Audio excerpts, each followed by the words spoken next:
Gọọmenti Anambra steeti ga-amalite ịgụ ọnụ nakwa inye ikike nyegara ndị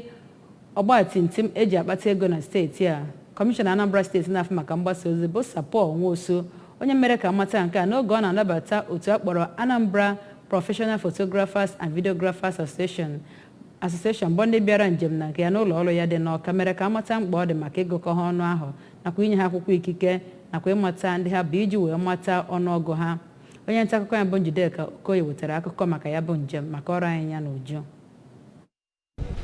Kọmishọna Nwosu kọwara na ya bụ amụma bụ nnọọ nke dabara nye mbọ gọọmenti na-agba iji hụ na ama onye bụ onye na nkuku dị iche iche ndị mmadụ nọ, ma kọwaa na ọ bụ nnọọ ihe dị oke mkpa nye ọchịchị ọkammụta Chukwuma Soludo, ma gwa ndị otu a ka ha kabarụ mee ka ngalaba ha jezue n'ebe niile na steeti a iji mee ka otu ha daa ụda.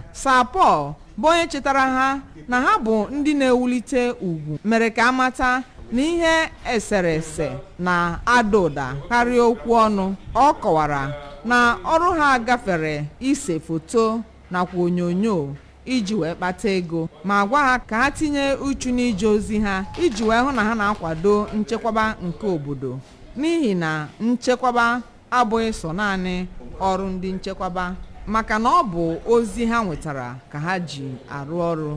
Ya bụ kọmishọna mgbasa ozi kọwara na steeti gọọmenti bụ nnọọ ndị na-agbasi mbọ ike ịhụ na elebara anya na iwu karịrị 200 ma memekwa ndị ọhụụ. Ọ gwara ndị otu a ka ha bụrụ ndị na-akwanyere ọrụ ha ugwu, n'ihi na ha nwere ohere ọma dị iche iche bụ nke na-esi na ya bụ ọrụ apụta. O kenere ha otu ha si bịa ya bụ njem. N'okwu ya na mbụ ka onye isi oche otu a, Comrade Obinna Okonkwo, kọwara na isi sekpụ ntị ha ji bịa ya bụ njem nleta bụ ime ka ha na kọmishọna mata ma kọwakwazere ya otu ije ozi ha si ede, ya na ịkpa ụbụbọ n'ihe gbasatara ụzọ ha na ndị ụlọ ọrụ a nwere ike isi na-enwe ezi mmekọrịta, bụ nke ha kwenyere na ọ ga-amịta ezi mkpụrụ. N'okwu nke ya ka otu onye n'ime ndị so bịa ya bụ njem, Maazị Bonvera Ndubuisi, kenere kọmishọna Nwosu n'ihi ezi nnabata o nyere ha. Site n'Awka, Njiri Okoye maka akụkọ ụwa ABS.